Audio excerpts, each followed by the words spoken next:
In 1923, Sir Frederick Banting was awarded a patent for the medical use of insulin, a revolutionary hormone used to treat and manage diabetes.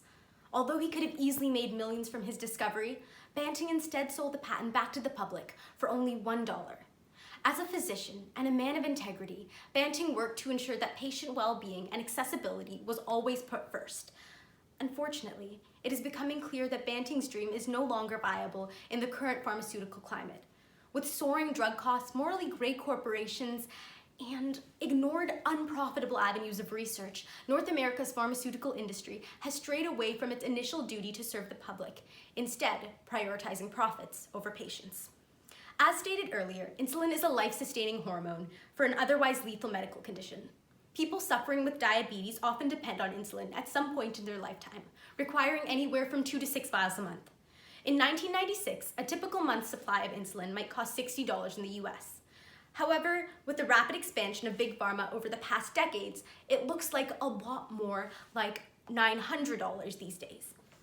This 1,500% price hike is simply unaffordable for many diabetics, forcing them to ration their insulin, an act that could easily cost them their life. By making drugs like insulin inaccessible, Big Pharma is directly hurting patients for the sake of profit. Big Pharma's greed for profit is also partially responsible for the severity of the ongoing opioid crisis. Public Health Ontario determined that between July 2017 and June 2018, there were 1,337 cases of opioid-related deaths in Ontario, with numbers rising every year. Experts agree that this rapid increase in overdoses is due largely to the fact that opioids are being prescribed more freely and frequently, with data showing that from 2013 to 2016, about 1/3 of opioid-related deaths occurred among people with an active opioid prescription.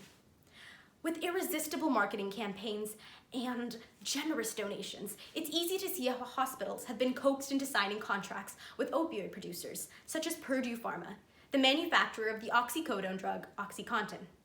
In the past, Big Pharma has been known to minimize details regarding how addictive and dangerous opioids can be, lulling patients and practitioners into a false sense of security. Without major reform of the pharmaceutical industry, drug giants will continue to misrepresent their products, hurting and exploiting patients in the process. Although one might argue that pharmaceutical companies contribute to medical advancements and the development of treatments, this too is plagued by greed. Studies have shown that from 2000 to 2011, only 4% of newly approved products globally were designed to treat neglected diseases in countries that are lower and middle income.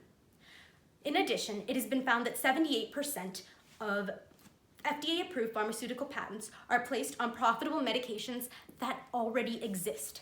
By making minute changes to their formulations, major pharmaceutical companies are able to extend their patents, preventing generic versions of drugs from being sold at a more affordable price. Although Big Pharma contributes to medical research and advancement, it overlooks less profitable markets, ignoring millions of lower-income patients in dire need of treatment options. Although drugs and medications are created with the purpose of serving patients, modern pharmaceutical companies are guilty of putting profits first. It has become painfully clear that the North American pharmaceutical industry is willing to do anything to boost economic gains, even if it means taking the care out of healthcare.